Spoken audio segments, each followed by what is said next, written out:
Untuk rahasianya, Habib, mengapa kok Tarim ini kok bisa menjadi kota yang sangat banyak orang solehnya, banyak walinya, banyak ulamanya? Mungkin ada rahasia di balik itu semua. Nah, semua pasti ada kunci rahasia. Nah, seperti tukang bakso kalau enak kan pasti ada rahasianya, tapi nggak disebutkan rahasianya. Takutnya aku. Nah, Jika Rora Rora Ismail Khalil juga kenapa begitu? Anu kan pasti ada bacaan khusus sehingga banyak yang tertarik ini. Makanya kalau bisa betul, betul.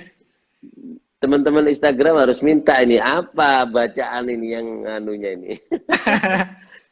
Kalau bahasa gaulnya semar mesemnya apa yang dibaca sama Rora Ismail ini? Sobung, Habib. Nggak ada, Habib. Nah, istimewa daripada apa namanya? Kenapa kota Tarim menjadi istimewa? Diriwayatkan bahasanya yang membuat kota Tarim itu istimewa juga adalah doa daripada Sayyidina Abu Bakar As-Siddiq.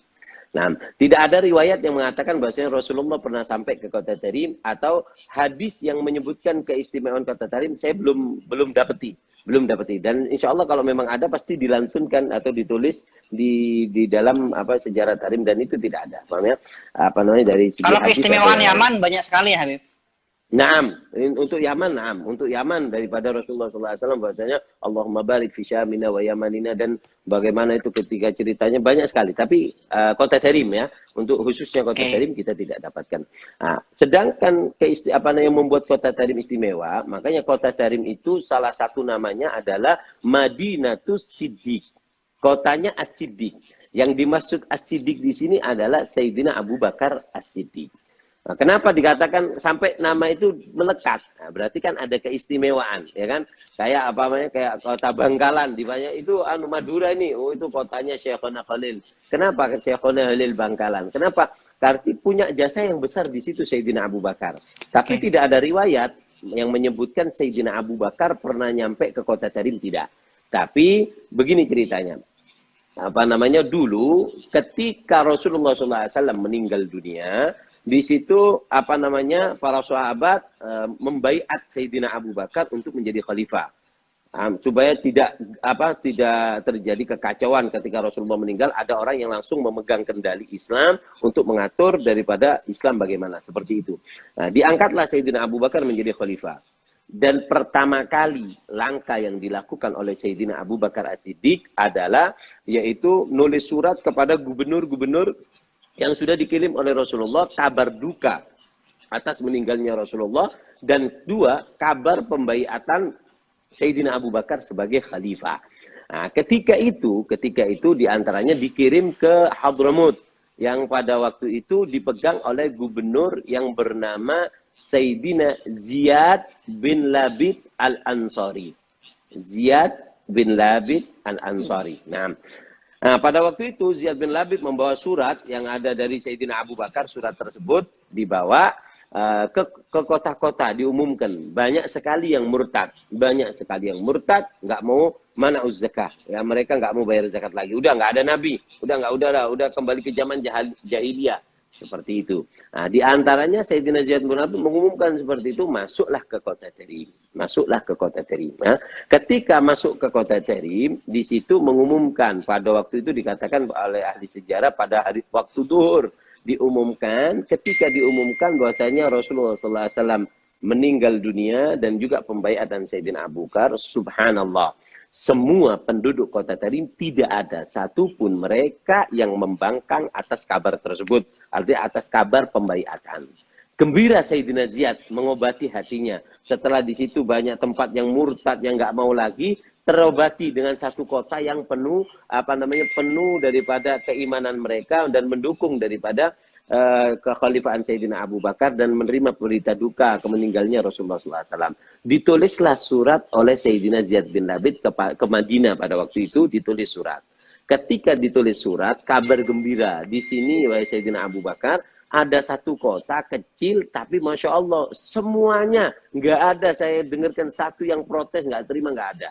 Nah, itu kabar itu. Yang kedua, tulisan surat Sayyidina Ziyad bin Labid diantaranya adalah minta bala tentara untuk memerangi orang-orang yang murtad. Orang-orang untuk mengirimkan para sahabat, sebagian sahabat untuk memerangi orang-orang yang murtad yang mulai memerangi Sayyidina Ziyad bin Labid karena udah Rasulullah meninggal seperti itu. Sampailah surat itu ke Madinah. Ketika sampai di Madinah, Sayyidina Abu Bakar gembira.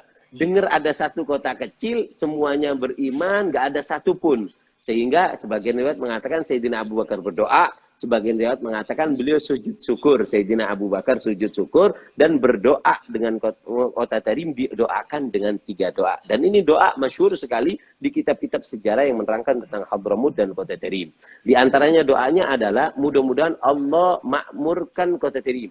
Mudah-mudahan Allah menjadikan makmur kota tersebut. Dan ini kita bisa rasakan, Laura Ismail Khalil juga bayangkan kota yang begitu. Kalau bahasa kasarnya tempat pembuangan jin. Jin dibuang nggak mungkin mau di situ kan seperti itu. Karena sulit sekali dari kenikmatan. Kita orang yang Indonesia, dari Indonesia yang penuh kenikmatan, suasana, internet semuanya enak, kita dibuang ke satu tempat yang di situ internet sulit, lampu baru masuk ya kan. Orang udah panas Habib. Lah ya itu. Makanya ada orang kadang tanya lah, apa sih, kenapa sih kok harus ke Tarim kan seperti itu. Kalau saya jawab kadang gini, yang buat satu yang kesan yang sangat indah di kota Tarim tidak dimiliki kota-kota lain ya. Di situ adalah ketika kita ke kota Tarim ini, kita ini masuk ke 50 tahun yang dahulu.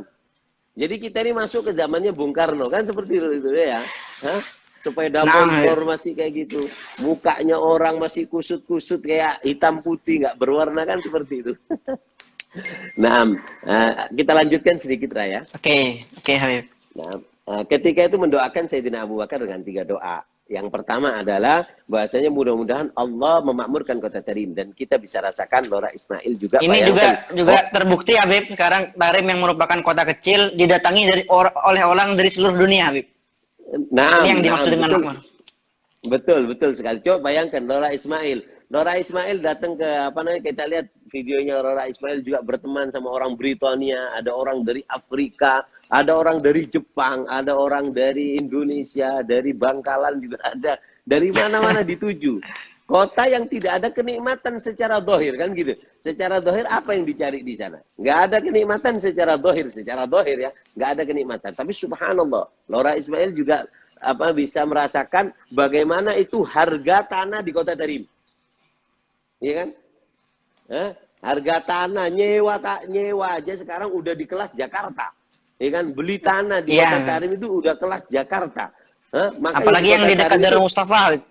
Naam, khususnya di tempat-tempat yang dekat seperti Darul Mustafa, Ribat Tarim, itu tempat-tempat yang harganya melambung, nggak masuk akal. Bahkan ketika kita ada tamu dari Hadramut, para habaib, mereka mau buat pondok di situ, aduh, nggak masuk akal harga di kota Tarim di Abdul Qadir. Kenapa? Aduh, lebih mahal dari tempat-tempat yang di situ penuh kenikmatan.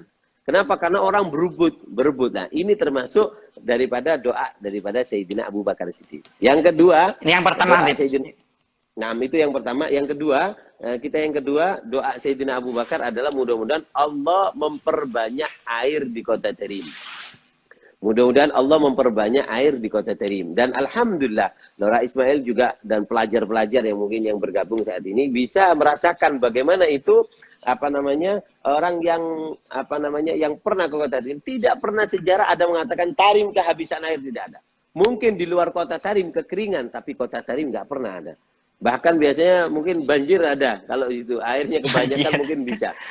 Tapi kalau kalau air nggak ada, itu tidak pernah kita dengarkan. Kenapa? Karena doa daripada Sayyidina Abu Bakar Siddiq. Dan yang ketiga, yang membuat doa Sayyidina Abu Bakar yang ketiga adalah mudah-mudahan Allah memperbanyak wali di kota Tarim sebagaimana tumbuhnya rumput.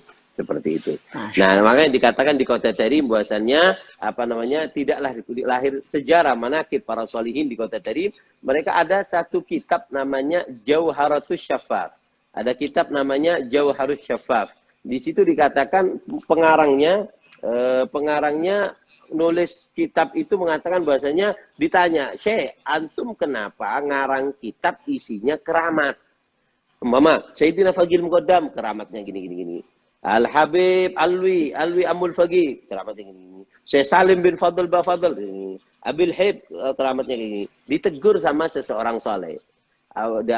Kenapa kamu ngarang keramat? Kok nggak nyebut bahwasanya dia hafidul Quran, tawadhu ilmu ini? Dijawab sama si pengarang kitab Jauharus Syafaf, ketahuilah bahwasannya semua mereka sifatnya sama. Kalau aku sebutkan sama, ini ya hafal Quran, tawadhu semuanya. Yang membedakan mereka itu cuma satu, keramatnya. Keramatnya Habib ini kayak gini. Nginget Habib itu dengan keramatnya kayak gini, seperti itu. Nah, makanya Masya Allah. dikatakan mayuhammim syaribo illa wa gudumu kasyif. Enggak ada yang tumbuh kumis di kota Tarim kecuali mereka jadi wali. Seperti Lora Ismail tumbuh kumisnya di Tarim berarti wali.